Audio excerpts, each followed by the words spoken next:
going to be talking about marketing automation and recruitment. So let's talk first of all about marketing. So marketing is the process of promoting and selling your goods and services. Of course, in the context of recruitment, it's the process of promoting and selling your job opportunities. Automation is to do with the way that you can set up processes and use technology to trigger next steps actions automatically when somebody undertakes a particular activity. Now, this is really, really vital in recruitment because there are so many people looking for job opportunities. If your employer brand is really strong, lots of people want to work for your company. So you have to set out automated candidate experiences and automated candidate journeys.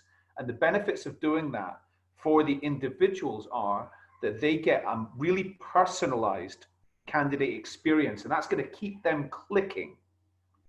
The benefits to you as an employer or as a recruitment agency is that you get to see exactly which candidates are clicking around your content and therefore most likely to be best engaged and most likely to ready to have a conversation with your recruiter about that job opportunity.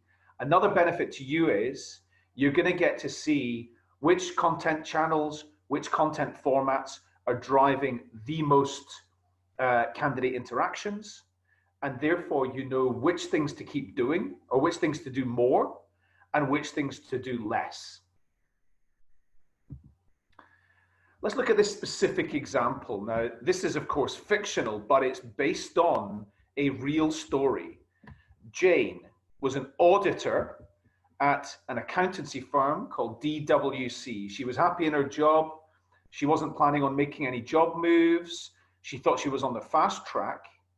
But then in January, she received an email from the head of the financial services team at KMPG, one of the other big international accountancy firms. She thought this was quite interesting. She opened the email and she read the content. She then didn't do anything else. The following month, she received another email with a 5-minute video from a different person at KMPG, and it was an interview between one of the other senior people at KMPG and the chief financial officer at one of their customers, a business called Mogren Staley. The next month, she received another email inviting her to an event, a networking event at the offices of this company, Mogren Staley, sponsored by that competitor accountancy firm, KMPG. She thought this was very interesting because she'd watched the video the month before and she'd received an email from a senior person at that firm the month before that. So she kept clicking. The next month, in April, she received an email with an infographic with some interesting content in it. However, she didn't see the email come in. So the following day, that was on a Friday. So on the following day, on the Saturday morning, she automatically received a text message, which was triggered because she hadn't opened the email. And she clicked through the link in the text message and took a look at the infographic. It was to do with careers and how people could get ahead of their career as an auditor. The following month, she received another text message because she hadn't opened the last email, but she had clicked on the link from the last text message. She clicked on another text message, which she received about a story about somebody at KMPG who progressed from being a manager level, which was the level that Jane was, through to becoming a partner at that firm within 3 years. She clicked through to that, took a look at this information, and then 2 days later, she received a personal invitation from the person, the head of the financial services team, who had sent her that message back in January, inviting her to a lunch and have a general conversation about her career and what her career objectives are. She ended up working for KMPG, having 5 months earlier, had no interest in moving from one firm to another firm. Now, every single step in this journey was automated up until the lunch. At the point that she turned up for the lunch, the person from KMPG, of course, had it in her diary, come and meet Jane for lunch and talk about Jane's career. Every other step was completely automated, and everything she received was triggered by the last thing that she did. Because she'd opened an email, she got another email.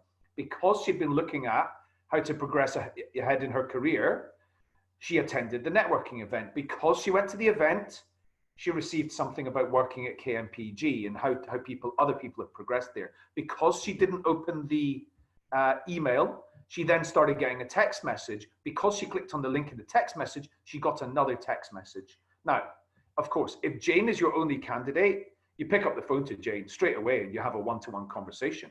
But if you've got 2,000 potential candidates and you want to know about these people, you want to know about their careers and what they want to achieve, you don't have time. Human recruiters do not have time to pick up the phone to these people and find out how they're getting on and what they want to achieve in their life. Okay, but you can stream them using technology, and that's what recruitment marketing automation is all about. What we really want to understand from this is, where are your candidates? Every single person you might hire in the future is somewhere on this wheel. They're either unaware of your organization, they're aware of your organization, they're educating on what it might be like to work there. They're more deeply considering, should I apply? And then they've either applied, been hired, or not been hired. If you know exactly where everybody is in this wheel, and your recruiters are spending their valuable human time only talking to these people who are in the consideration phase, and you've got technology doing the heavy lifting for these people down in the awareness phase and the education phase, those people who aren't quite ready for you to spend time with, then you're going to get to shortlist much, much faster, and you're going to fill more jobs. According to one company I know who take this approach, Specsavers, it's an international optometry retail business. By the end of year one of taking this approach, they were filling 50% more jobs per recruiter. Now, the reason we have to do this is because the candidate journey has entirely changed since I started in recruitment 21 years ago. Over here on the left, we can see the candidate's sort of journey through from cold to warm to hire ready. This is back in 1999 when I started in recruitment. Candidates could become independently aware that there was an opportunity. They're still cold, however, and they needed to talk to a recruiter to go through the warm and hire ready phase, which is the education and the consideration phases. So they could get very little public information. Down here on the right, this is 2020. Candidates could go from being cold through to warm, through to hire ready on their own with publicly available information, and they do not need to talk to a recruiter in order to get there. So this is why we need technology to really understand where candidates are, who's cold, who's warm, who's hire ready, so that your recruiters are spending less time cold contacting. Cold contacting people is absolutely the biggest waste of time in recruitment. Yes, it can work, but it's not very productive. The amount of hours you spend on cold contacting people is going to be less productive than lots of other techniques, especially recruitment marketing automation. So this is the kind of thing that you can generate, the kind of knowledge you can generate when you're using the recruitment marketing automation techniques, when you're tracking and scoring candidates' interactions with your content. Who do you call first? This is not a trick question. The answer is you call Jane first. If you can see that in the last week, John opened an email from your organization and then did nothing else, whereas Jane opened the email, she thought that was interesting. She clicked on the link, she went to the landing page, she found that more interesting again. She then went to look at your company on Glassdoor, where she found some employee testimonials to find out what it's like working there. She then clicked through the link to go to YouTube and take a look at the video about what it's like to work there as an auditor. She then saw a link at the YouTube video to say, here's the hiring manager who's looking to hire right now for auditors. Click through to that person's profile on LinkedIn. And then from that person's profile on LinkedIn, click to link to go to the job description to find out actually what would it be really like to work as an auditor here. Jane's clearly more likely to be ready for a conversation than John. In this example, you would score, you would track and you would score automatically, not manually adding it up, automatically when the candidate clicks on a link, you want the score to appear at their profile on your database. So in this case, John might score 1 point, whereas Jane would score 1 point for opening the email, a point for clicking the link, 3 points for the landing page, 3 points for Glassdoor, 3 points for YouTube, 5 points for looking at the the hiring manager's LinkedIn profile or the recruiter's LinkedIn profile, and 10 points for looking at the job description. If you've only got John and Jane, you call John and Jane. If you've got 200, 500 Johns and Janes, and you can filter them, the Janes are up near the top. That helps you to prioritize, pick up the phone to the Janes, get them involved in the recruitment process. Now, to do this, you need a content plan. This type of content plan is one that I recommend. I'm happy to share this with everybody. You've got content for people who are cold, content for people who are warm, and content for people who are hire ready. So for those who are cold, they're not interested in your job descriptions. They're not interested in your employer brand. They are interested in things like industry insights, skills, networking events, that type of thing. For those who are warm, they're interested in your employer brand. For those who are hire ready, they're interested in what's it really like to work here and how do I progress through to apply and what's the best route into the organization. When you're scoring people doing this, down at the bottom is channels and formats. This is a simple sort of model. If somebody opens an email, it scores 1. If somebody watches a video, it's a higher commitment activity, they maybe score 5. Down the left-hand side, this is subjects. If somebody's looking at skills for auditors, scores 1 point. They're looking at the auditor job description, scores 10 points, and sends an alert to the recruiter to tell them that a candidate's done that. Here's some examples of the types of workflows that you can put in place to really automate candidate experiences and to really automate the leads coming into you. So in this example, this is engagement increasing, scores increasing as the candidate's activity changes. So if the candidate opens an email, they get 1 point. The candidate looks at the career site, they get another 5 points. Another example.